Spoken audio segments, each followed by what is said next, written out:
Hi everyone and welcome to the captain. So बेटा CUET 2024 की हमारी ऑफिशियली आंसर की जो है वो रिलीज़ हो चुकी है।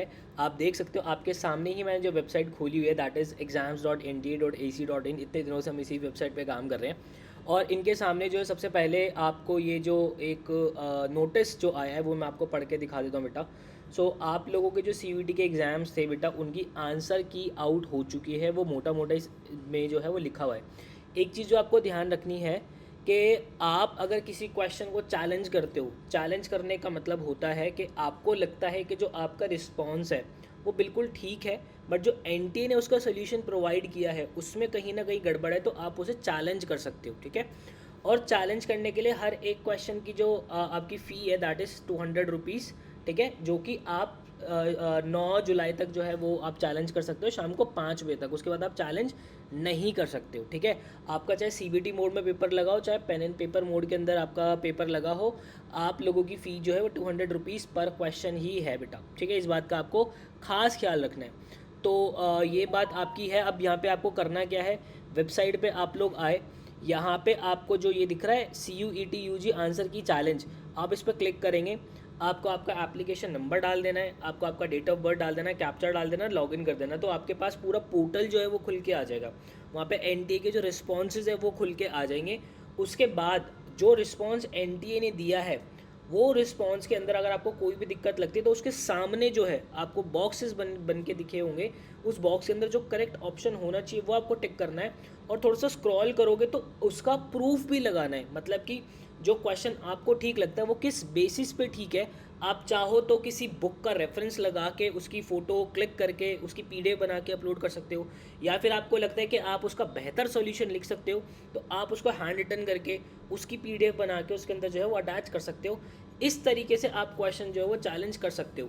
सबसे बड़ी बात ये है कि मान लो अगर कोई क्वेश्चन आपको पता चल गया कि ये गलत है और किसी और बच्चे ने भी उसको चैलेंज किया हुआ है, तो उसका जो फ़ायदा है वो हर एक स्टूडेंट को मिलेगा, हर बच्चे को उसका जो है फ़ायदा मिलेगा, हर एक बच्चे को उसके मार्क्स मिलेंगे।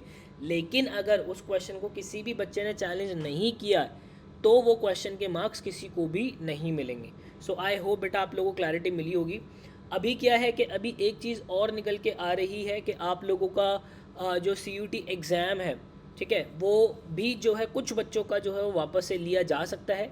हालांकि इसके ऊपर अभी कुछ ऑफिशियली ऐसे कोई पुख्ती बात नहीं आ गई। उन्होंने कहा है कि लिया जा सकता है, अब वो कब होगा, ठीक है, क्या होगा, कैसे होगा, अभी उसका भी जो है वो पूरा प्रोसेस आना बाकी है, पूरा जो भी चीज़ें हैं वो आनी बाकी है।